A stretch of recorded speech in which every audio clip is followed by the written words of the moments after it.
을 지나는 이 출애굽 백성들의 이야기는 교회된 우리들의 신앙 여정을 잘 설명해 주고 있습니다. 하나님께서는 전적으로 하나님이 일하심으로 홍해를 건너도록 하셨고 애굽의 노예였던 신분에서 이제 하나님의 백성으로 구원하셨습니다. 우리도 이들처럼 예수님의 전적인 공로, 예수님의 전적인 십자가의 은혜로 인하여서 죄의 노예에서 어떻게 바뀌었습니까? 하나님의 자녀가 되는 권세를 누리게 되었죠. 이것을 우리는 의롭다 칭하심을 받았다라고 얘기합니다. 그것이 무엇입니까? 칭의라고 할 수 있습니다. 이렇게 홍해를 건넌 그들은 바로 가나안 땅에 들어가지 않죠. 그들이 처한 곳이 어디였습니까? 바로 광야였습니다. 이 광야 가운데 하나님께서는 날마다 구름 기둥과 불 기둥으로 함께 하셨고 만나와 메추라기로 그들을 먹이셨습니다. 이제는 하나님의 백성으로서 애굽의 옛 습관을 버리고 하나님의 말씀을 따라 거룩한 백성으로 살게 하기 위해 그들에게 율법을 또 허락하셨습니다. 지난주 말씀처럼 우리가 사는 이 세상도 광야의 삶의 연속입니다. 이스라엘과 동행하셨던 하나님께서는 지금도 여전히 뭐하고 계십니까? 우리와 동행하고 계십니다. 광야 같은 이 땅에서 하나님의 도성, 하나님 나라를 누리도록 우리의 구원을 날마다 이루어 가고 계십니다. 그래서 우리는 썩어져가는 옛 습관들을 다 버리고 우리 안에 남아있는 그 죄를 죽이는 싸움을 해야 하는 겁니다. 이것을 그리스도의 장성한 분량에 이르기까지 하는 그 이르는 삶으로 성화라고 이야기할 수 있습니다. 그래서 우리는 광야를 지나고 있는 이 이스라엘 이야기를 통해서 교회된 우리가 이 땅에서 어떻게 거룩을 이루며 살아갈 수 있는지를 살펴보게 됩니다. 이 성화의 과정에서 성도가 겪게 되는 싸움을 우리는 마인드에 대한 싸움으로 해석할 수 있습니다. 즉 상황과 문제를 어떻게 바라보느냐에 대한 이 생각과 방향성에 대한 싸움인 거죠. 이스라엘 백성들의 역사를 보시면 우리는 알 수 있는데요. 똑같은 배고픔, 똑같은 목마름을 겪었습니다. 그러나 누군가는 하나님을 바라보고 인내함으로 기다리지만 누군가는 하나님을 원망하고 애굽으로 돌아가겠다라고 했습니다. 똑같이 가나안 땅에 정탐을 들어갔습니다. 적과 꿀이 흐르는 땅을 똑같이 보고 왔습니다. 그러나 10명의 정탐꾼은 어떻게 합니까? 악평을 하지만 2명이었던 갈렙과 여호수아는 그 땅을 능히 취할 수 있다. 그들은 우리의 밥이라라고 이야기합니다. 이게 무엇의 차이입니까? 바로 이 마인드의 차이였던 겁니다. 우리가 거룩을 이룬다라는 것은 비록 이렇게 이해되지 않는 상황과 환경일지라도 하나님의 눈으로 바라보고 하나님의 뜻을 구하며 그렇게 살아가는 싸움입니다. 지난주 말씀처럼 지금 이 시기를 누군가는 광야로만 바라볼 수 있지만 우리는 어떻게 봅니까? 광야가 아니라 하나님이 거하시는 처소, 하나님의 성으로 바라보게 되는 거죠. 여러 광풍들로 휘청하는 시대를 우리가 지금 살아가고 있지만 우리는 이 광풍이 우리를 소망의 항구로 인도하실 것이라는 것을 믿고 기대하는 바가 바로 신앙이며 마인드라는 거죠. 오늘 본문을 통해서도 이 영적 전투의 현장인 우리의 삶에서 어떻게 하면 승리를 얻어가며 살 수 있을지를 찾아볼 수 있습니다. 본문 이전의 상황은 이렇습니다. 애굽에서 나와 광야에 들어섰던 그들에게 찾아왔던 첫 번째 시험이 무엇입니까? 바로 먹을 것에 대한 시험이었습니다. 식수가 없었을 때에 그들은 하나님을 원망했고 하나님께서는 그들을 엘림으로 인도하십니다. 그리고 배고프다고 원망했을 때 하나님께서 뭘 주셨습니까? 만나와 메추라기를 주셨습니다. 그렇게 하나님의 역사를 경험하면서 신광야에서 이제는 르비딤에 도착했습니다. 이 르비딤은 광야에 오아시스가 있는 지역이었습니다. 즉 물이 당연히 있어야 했던 지역이었던 거죠.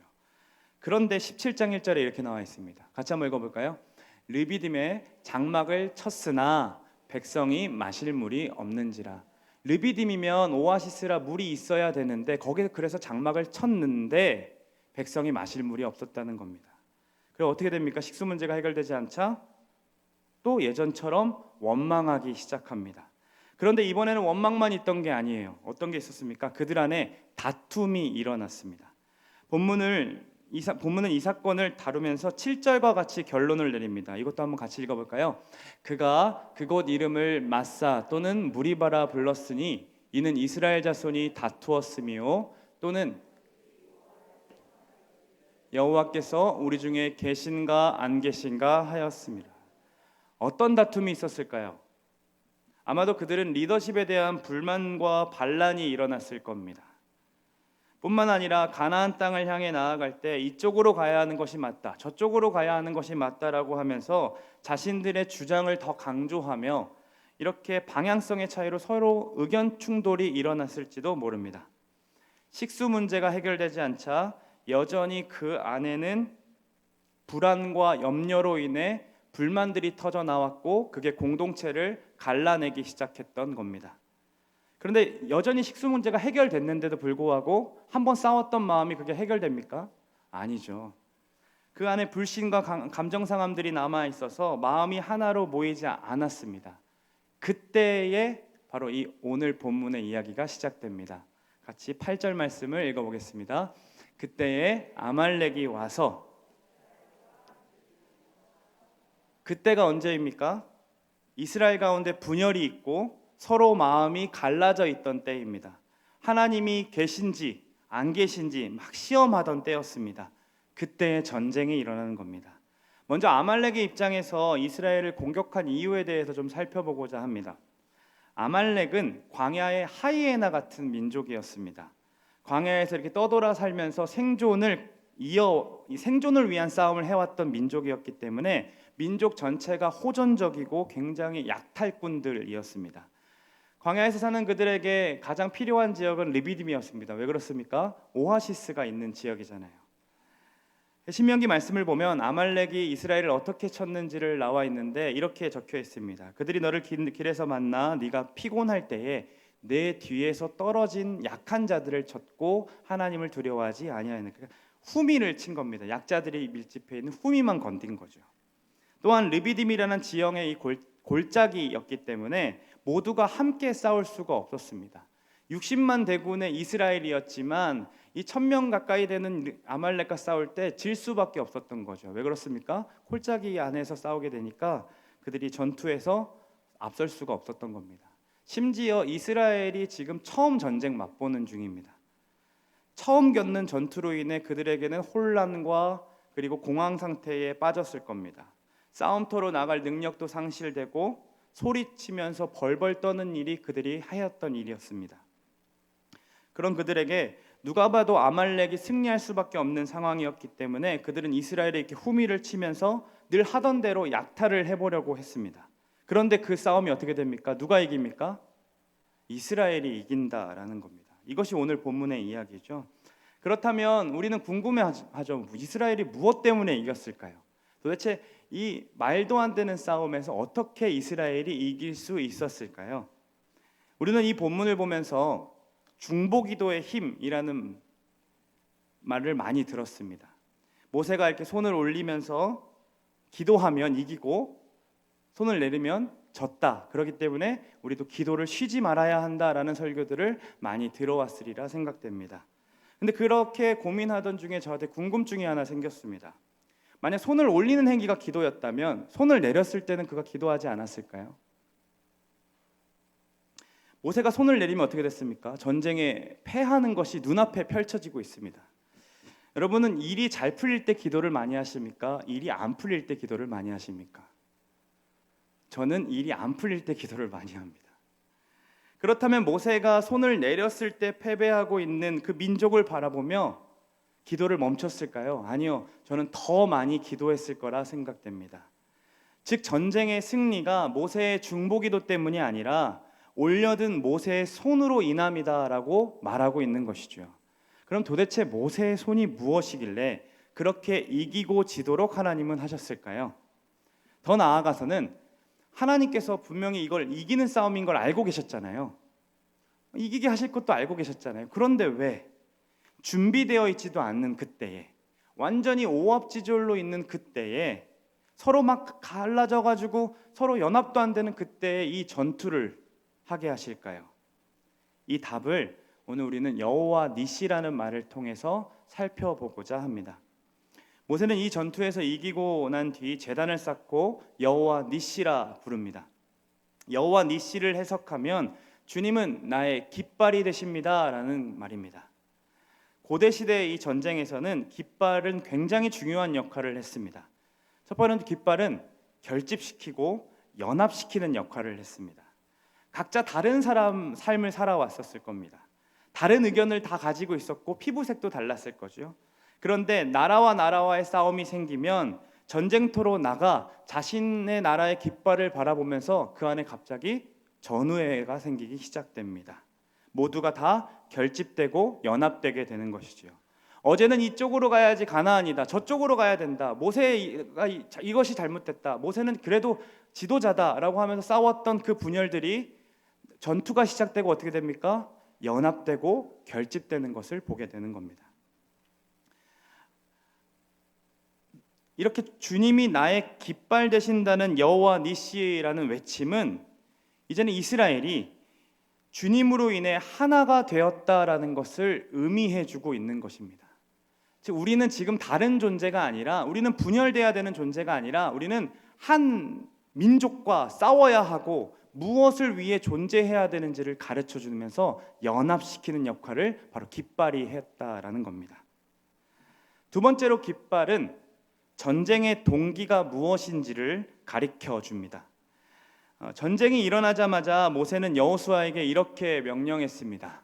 모세가 여호수아에게 이르되 우리를 위하여 사람을 택하여 나가서 아말렉과 싸우라.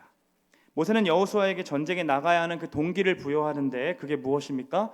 우리를 위하여 싸우라고 이야기합니다. 여기서 이 우리라는 말에는 많은 의미들을 담고 있습니다. 앞으로 이루어가야 될 이스라엘 나라를 통칭하고 있기도 하지만 곧 하나님이 통치하시는 그 하나님 나라를 의미하기도 합니다.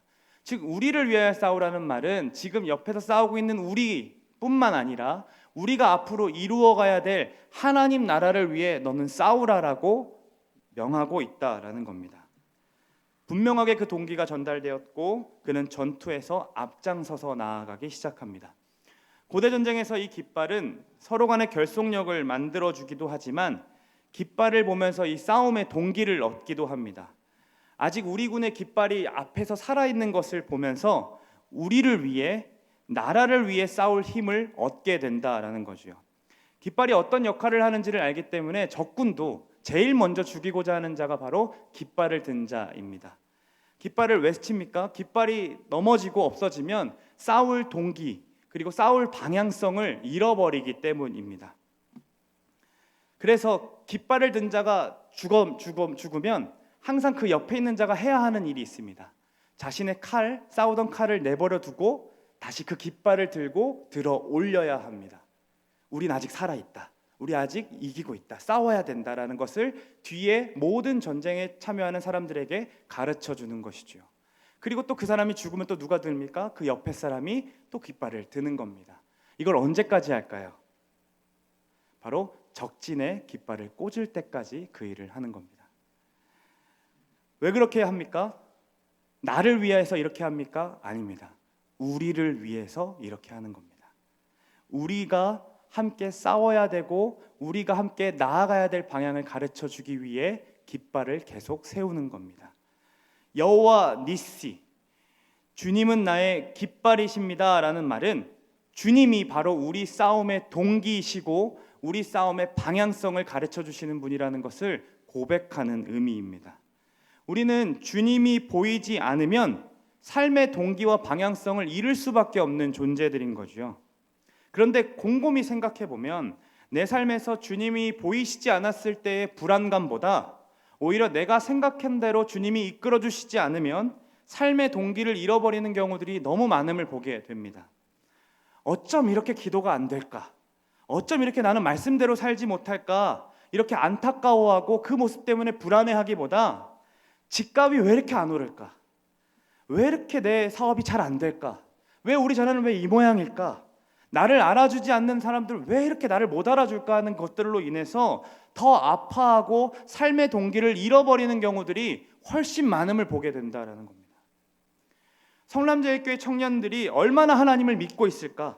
정말 이 친구들이 예수님을 주인으로 섬기고 있을까? 정말 예수님을 믿는 자들일까? 삶에서 그 복음이 나타나서 정말로 예수님 믿는 사람처럼 이들이 직장에서도 살고 있을까? 이것에 고민하고 그렇지 않게 보이면 그것에 아파하고 불안해하고 또 그것을 위해 애타며 기도하기보다 어떻게 하면 내가 이들한테 설교를 잘할 수 있을까? 어떻게 하면 내가 좋은 사역자로 남을 수 있을까? 그것에 대해 더 고민하고 있는 그 모습이 주님이 나의 승리이십니다. 주님이 나의 깃발입니다. 라고 얘기하지만 사실은 내가 나의 깃발인 거죠. 내가 승리하고 싶은 거고 내가 그렇게 하고 싶은 겁니다. 하나님 영광을 위해서 직장 잘 돼야 되고, 하나님 영광을 위해서 결혼 잘해야 되고, 하나님 영광을 위해서 사업 성공한다고 얘기하지만 그냥 내가 잘 되고 싶은 거죠. 사랑하는 여러분, 주님이 우리의 깃발 되었으면 좋겠습니다.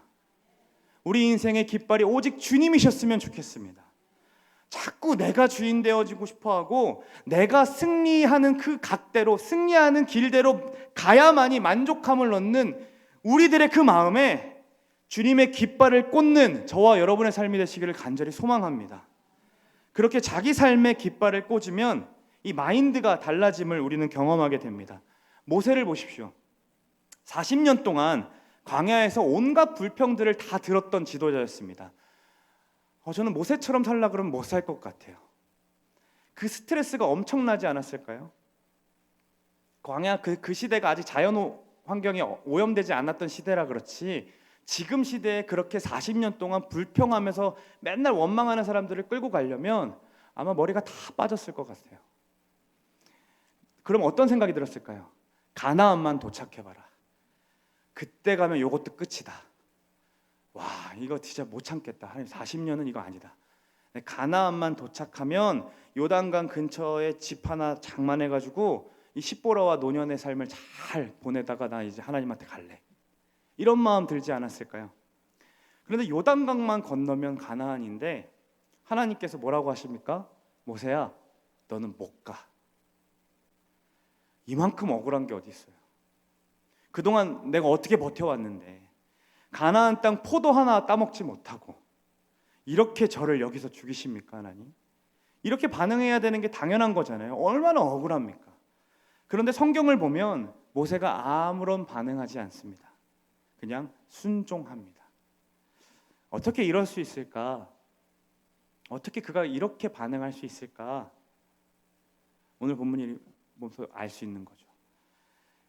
모세의 깃발이 가나안에 꽂혀 있는 것이 아니라 자기 안에 계신 하나님께 꽂혀 있는 겁니다. 그는 이해되지 않지만 순종하는 것이죠. 하나님, 내 승리, 내가 원하는 승리는 가나안에 가는 게 아닙니다. 나와 함께 하시는 하나님이 내 승리입니다. 그분이 내 깃발입니다. 이 고백이 있을 때에 하나님이 너 안 돼 라고 하실 때에도 알겠습니다 라고 말할 수 있던 거죠. 그런데 잘 생각해 보면 애굽에 급하게 나온 그들에게 깃발이 어디 있었겠습니까? 그렇죠. 그럼 그들은 무엇을 바라보며 우리 하나 되어 싸움을 이렇게 하고 전쟁의 방향성과 동기를 가지게 되었을까요? 그 깃발 되는 게 무엇이었을까요? 바로 9절에 이렇게 나와 있습니다. 같이 한번 읽어볼까요? 내일 내가 하나님의 지팡이에 손을 잡고, 여호수아가 이스라엘은 전투를 하고 있는 그때에 깃발을 바라보려고 하면 그 깃발이 뭐가 되옵니까? 산꼭대기에 누가 서 있다고 합니까? 모세가 서 있는 겁니다. 그런데 모세의 손에 들려진 하나님의 지팡이, 그 하나님의 지팡이가 그들의 깃발이 된 것입니다. 하나님의 지팡이가 바로 그들의 승리의 기준이었습니다.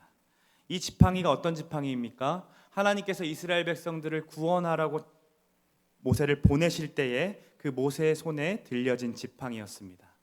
바로 앞에서 여러 기적들을 행하며 그 하나님의 구원하심과 능력을 나타냈을 때 사용했던 지팡이가 바로 하나님의 지팡이였습니다. 홍해 앞에서 그 홍해를 가르기 전에 손을 높이 들고 가만히 서서 하나님의 역사를 바라보라 했던 그것이 무엇이었습니까? 바로 하나님의 지팡이였습니다. 즉 하나님의 지팡이는 하나님의 구원하심과 하나님의 역사를 나타내는 상징적인 것이었습니다. 모세는 자신의 손과 자신의 기도발을 의지한 것이 아니라 무엇을 의지하고 무엇을 붙들었습니까? 지팡이를 양손에 붙잡고 집어 들어 올리면서 하나님, 이 전쟁 하나님이 싸워주셔야 됩니다. 이 전쟁 하나님이 싸우셔야 됩니다 라고 외쳤던 겁니다. 다시 말해 모세의 손이 들려서 이긴 것이 아니라 무엇이 들려서 이긴 겁니까? 하나님의 지팡이가 들려져 있기에 그것을 승리할 수 있었다라는 거죠. 그날 들려진 것은 모세의 손이 아니라 하나님의 손이었던 겁니다. 그런데 어떻게 됩니까? 모세의 팔이 피곤한 거예요. 그래서 손이 내려오줄 수밖에 없었습니다. 그 즉시 어떤 걸 경험합니까? 즉시 전쟁에서 패배하게 되는 것을 경험합니다. 12절 말씀을 함께 읽어보겠습니다. 12절 말씀, 성경을 보고 한번 읽어볼까요? 12절 말씀입니다. 모세의 팔이 피곤함에 그들이 돌을 가져다가 모세의 아래에 놓아 그가 그 위에 앉게 하고 아론과 훌이 한 사람은 이쪽에서 한 사람은 저쪽에서 모세의 손을 붙들어 올렸더니 그 손이 해가 지도록 내려오지 아니한지라. 아론과 훌은 알았습니다. 하나님의 지팡이가 들려진 것에 따라 승패가 달려 있다라는 것을 그들은 알았습니다. 그래서 그들은 양쪽에 모세의 손을 붙들고 함께 섭니다. 손이 해가 지도록 내려오지 않음은 그렇게 손이 해가 지도록 내려오지 않으므로 전쟁에서 이스라엘이 승리하게 됩니다. 이 싸움은 하나님께서 이스라엘을 도우셨기 때문에 승리한 싸움이 아닙니다. 이스라엘이 하나님 편에 속해 있었기 때문에 승리한 싸움입니다. 다시 말씀드리면 이 싸움은 하나님이 이스라엘을 도와주셨기 때문에 승리한 싸움이 아니라 하나님이 직접 싸우셨기 때문에 승리한 싸움이라는 겁니다. 이스라엘은 그저 하나님께 속해 있던 백성이었기 때문에 그 승리를 맛보았던 것뿐입니다. 이스라엘이 치르는 전쟁 같았지만 하나님께서 당신의 백성을 위해 직접 싸우시는 전쟁이었다라는 거죠. 우리는 어려운 상황과 환경을 만나게 되면 이것을 해결해 달라고 구합니다. 하나님, 빨리 코로나 좀 끝났으면 좋겠습니다. 빨리 이것 좀 해결되었으면 좋겠습니다.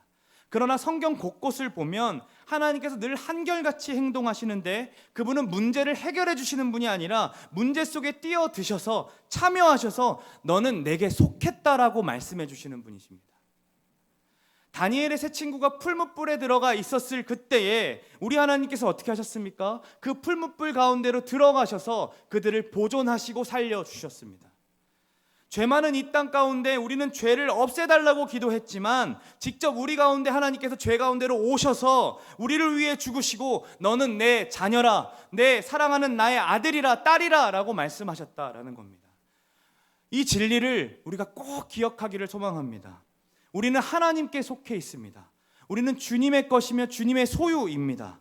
그러기에 이 전투는 아말렉과 이스라엘의 전투가 아니라 누구와 누구의 싸움입니까? 아말렉과 하나님의 싸움입니다. 아말렉은 그걸 몰랐던 겁니다. 이스라엘 뒤에 누가 있는지를 몰랐던 거죠. 이스라엘의 처지가 여전히 애굽의 노예처럼 보이고 완전히 전쟁할 준비가 안 된 오합지졸처럼 보였어. 그래서 전투한 것인 거지만 사실 그들은 몇백 년 전부터 하나님이 이미 아브라함을 통해서 약속하셨고 내 백성이라 칭하셨던 자들이었습니다. 즉 하나님의 것을 건든 겁니다. 이 약속으로 신실하신 하나님은 당신의 백성들을 친히 지키시고 대신 싸워주십니다. 산 꼭대기에 세워진 지팡이로 인해 이스라엘은 하나님이 싸워주심을 경험했고 하나님이 계신가 안 계신가 했던 그들의 불신이 점차 사그러지게 됐습니다. 싸우면 싸울수록 꼭대기 위에 들려진 그 하나님의 지팡이를 보면서 자신감을 얻어갔을 겁니다. 또 내 자신이 하나님 편이구나, 그래서 내가 이기고 있구나 라는 것들을 경험해 보는 것이죠. 그러면 더 힘차게 싸워 나갔을 겁니다. 승리를 경험할 때마다 하나님이 우리와 함께 싸워주고 계심을 분명하게 그들은 느꼈을 겁니다. 우리의 일상은 이처럼 전쟁터에 있습니다. 앞에서 말씀드렸듯이 성화의 과정은 이 죄를 계속해서 죽여내는 싸움인 거죠. 아말렉처럼 사단은 우리의 그 약점, 그 후미를 자꾸 공격해 옵니다.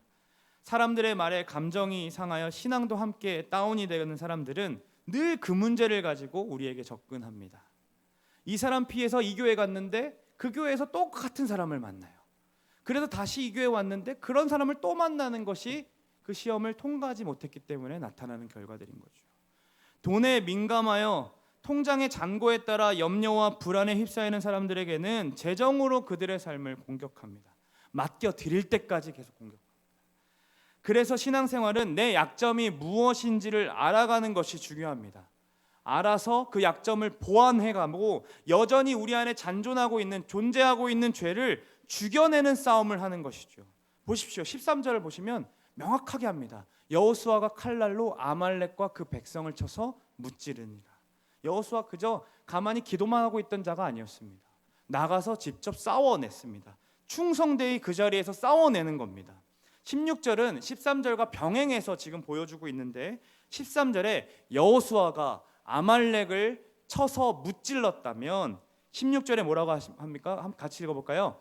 여호와가 아말렉과 더불어 대대로 싸우리라 하셨다 하였더라. 여호와께서 아말렉과 대대로 싸우십니다.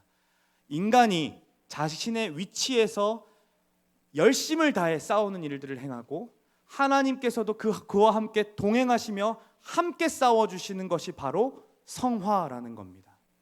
거룩을 이루는 싸움은 하나님 이제 나 하나님 믿었으니까 그냥 예배 드리다 보면 거룩해지겠지요 라고 하며 그냥 그렇게 살아가는 것이 아니라 우리의 삶 가운데 죄가 무엇인지 말씀을 통해서 발견되면 그 죄를 죽이려고 애를 쓰며 싸워가는 것이 바로 성화의 싸움이라는 겁니다. 하나님이 나와 동행함으로 무엇이 죄이고 무엇이 하나님의 뜻인지를 계속해서 가르쳐 주십니다. 그렇게 같이 싸워 주시는 거죠. 그때 우리가 어떻게 반응합니까? 알아서 하세요. 이거 아니라는 겁니다. 나도 함께 내 일상에서 나를 부르신 가정에서 나를 부르신 직장과 사업장에서 열심을 다해 하나님의 백성답게 살아가는 겁니다. 충실하게 맡겨진 일들을 감당하는 것이죠. 그래서 승리는 결과가 아닙니다. 승리의 능력은 마인드에서 나옵니다. 그 상황과 환경을 어떻게 바라보느냐에 따라서 이미 승리가 결정됩니다. 똑같은 설거지를 하더라도 내가 누구를 위해 무엇을 위해 하고 있느냐에 따라 승리를 맛보거나 패배를 맛보게 됩니다. 집안일을 가족을 위해 하고 있다면 열심히 내가 깨끗하게 청소를 했는데도 똑같이 어지르고 있는 남편을 보고 있으면 우라통이 터집니다. 맨날 치워도 똑같고 우리 자주 하는 말 있죠. 할아버지 증조 할머니부터 계속 내려오는 말 뭡니까? 치우는 사람 따로 있고 어지른 사람 따로 있다. 이 죄의 쓴뿌리가 내려오는 거죠. 그러나 나를 이 가정으로 부르신 분이 하나님이신 줄을 안다면 그 자리에서 하나님의 승리를 맛보는 겁니다. 우라통이 터져 오르지만 옛 습관 때문에 우라통이 터져 오르지만 그 화를 밀어내고 하나님이 나에게 맡기신 거야 하며 그 안에서 충실하게 그 일들을 감당해 나가는 겁니다. 그리고 남편을 보는 게 아니라 나의 깃발 대신 하나님을 바라보는 겁니다. 은혜로다 하는 것이죠. 그때 어떻게 됩니까? 여호와께서 내 마음을 붙들어 주심을 경험하게 됩니다.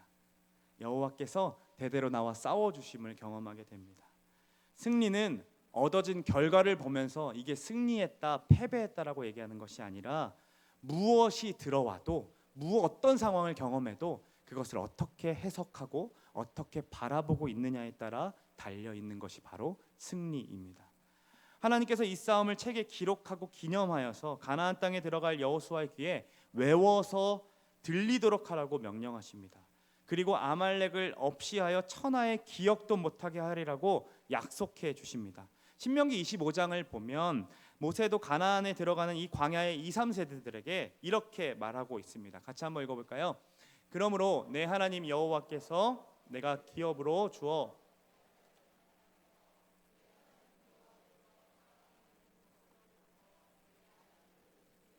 너는 천하에서 아말렉에 대한 기억을 지워버리라. 너는 잊지 말지니라. 하나님께서 안식을 허락하신다라고 합니다.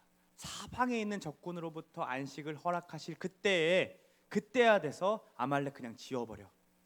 더 이상 생각하지 마라는 거죠. 아말렉이 나를 또 공격하지 않을까? 우리의 후미를 또 치지 않을까? 두려워하며 살던 거 이제 그만해도 돼. 이제 끝이야 라고 얘기한다는 겁니다. 이 말씀은 영적 전쟁을 하는 우리에게도 하시는 말씀입니다. 하나님께서 우리에게 안식을 주실 때 사단이 우리를 또 공격하지는 않을까? 또 우리의 재정을 건들진 않을까? 또 그 사람 때문에 상처받진 않을까? 또 그것 때문에 나 흔들리진 않을까? 이런 염려와 불안들을 던져 버려야 합니다. 언제 그래야 합니까? 안식을 주셨을 그때에 버리는 겁니다. 그런데 우리에게 이미 그 안식이 선포되었습니다. 어디서 선포되었습니까? 산꼭대기에 들려진 그 나무 위에서 선포되었습니다. 함께 한번 읽어볼까요? 예수께서 신 포도주를 바신 후에 이르시되 다 이루었다 하시고 머리를 숙이니 영원히 떠나가시니라. 다 이루었다가 무엇입니까? 전쟁 끝났다. 완료되었다. 이제 니들 걱정하지 말아라. 염려하던 거 이제 그만 내려놓아라. 다 이루셨다라는 겁니다. 이 말씀을 하시는 예수님의 모습을 좀 생각해 보자면 피 흘려 죽으신 예수님의 모습은 절대로 승리를 보장할 수 있는 모습이 아니었습니다. 예수님이 처한 상황과 환경은 해결점이 하나도 보이지 않는 상황이었습니다. 그런데 어떻게 하셨습니까? 완벽하게 죽음을 이기시고 부활하셔서 우리에게 승리를 선포하십니다. 그 능력을 아시는 예수님께서 이렇게 미리 선포하셨던 거죠. 제자를 향해. 함께 읽어볼까요? 너희가 환난을 당하나 담대하라. 내가 세상을 이기었노라. 아멘. 누가 세상을 이기셨습니까? 예수님이 세상을 이기셨습니다. 무엇으로 세상을 이기셨습니까? 십자가의 죽음으로 우리 그 세상, 그 죄를 다 짓밟아 주셨습니다. 다 던져버리셨습니다. 전쟁이 끝났다라고 선언하셨습니다. 그러므로 이제는 더 이상 우리가 죄의 노예가 아닌 거지요. 비록 때때로 우리는 육신의 소욕을 따라 행하기도 합니다. 피곤하여 팔이 내려왔던 그 모세처럼 행동하더라도 그로 인해 패배감과 우울감에 하루하루 보내는 그 삶을 살기도 합니다. 그러나 사랑하는 여러분, 기억하십시오. 우리는 하나님의 자녀입니다. 여러분은 하나님의 사랑에서 끊을 수 없는 존재가 되었습니다. 우리 주님이 여러분들을 그렇게 사랑하십니다. 단순히 여러분들이 어려울 때만, 기도할 때만 도와주시는 분이 아니라 이미 우리들이 주님의 자녀요, 주님의 소유이기 때문에 주님께서 친히 먼저 싸워주십니다. 주님이 우울증과 싸워주십니다. 주님이 우리 자녀의 문제와 싸워주십니다. 주님이 친히 우리의 재정 문제와 우리 미래의 문제와 분명하게 싸워주십니다. 주님이 끊을 수 없어서 포기했던 그 지긋지긋했던 그 죄까지도 하나님 이미 싸우셨고 이미 해결하셨다고 성경에 선포되고 있습니다. 우리 하나님 승리하셨습니다. 그러기에 우리가 해야 할 것 단 한 가지밖에 없습니다. 이 성화의 과정 속에서, 이 영적 전투에서 우리가 승리할 수 있는 방법은 단 한 가지밖에 없습니다. 그게 무엇일까요? 저 산꼭대기 위에 있는 그 나무를 바라보는 겁니다. 그 하나님의 지팡이를 바라보는 겁니다. 그게 무엇입니까? 그분이 나의 깃발이시라는 고백. 그 깃발을 내 삶에 꽂는 것인데 그 나무가, 그 지팡이가 지금 무엇이 되었습니까? 십자가가 되었는 거죠. 우리는 그 십자가를 바라보며 승리를 경험하는 겁니다. 날마다 십자가를 바라보는 것이 예수님이 경험하신 그 승리를 맛보는 일입니다. 영적 전투의 관건은 이 마인드 싸움입니다. 내가 어떻게 바라보는가, 무엇을 바라보는가. 누구를 바라보시겠습니까? 저 나무 위에, 꼭대기에 서 있는 그 십자가를 바라보시기를 간절히 소망합니다. 예수님만큼 억울한 상황 없었습니다. 예수님만큼 척박한 환경이 없었습니다. 그런데 그분이 어떻게 하셨습니까? 승리하셨습니다.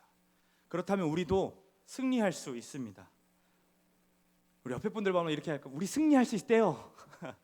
우리 승리할 수 있습니다. 어떻게 승리합니까? 승리하신 그분을 바라볼 때 우리는 승리할 수밖에 없는 겁니다. 여호와 니시, 예수님만이 나의 깃발 되십니다. 예수님만이 우리 삶의 동기이시고 예수님만이 우리의 방향성이십니다. 예수님이 우리의 어그러졌던 관계까지도 다 해결하실 수 있는 분이십니다. 이렇게 고백할 수 있는 거죠. 예수님만이 패배감만 가득했던 우리의 삶을 이제는 승리의 삶으로 자유를 맛보며 살아갈 수 있도록 하십니다. 그러니 사랑하는 여러분, 우리를 대신하여 싸우시는 그 십자가를 날마다 바라보시기를 간절히 소망합니다. 그 십자가가 우리의 깃발 되십니다. 이 코로나라는 상황은 우리를 계속해서 갈라놓고 모이지 못하게 만들지만 십자가로 인해 우리의 내면과 심정이 깊이 연합되어짐을 우리가 꼭 경험하기를 간절히 소망합니다.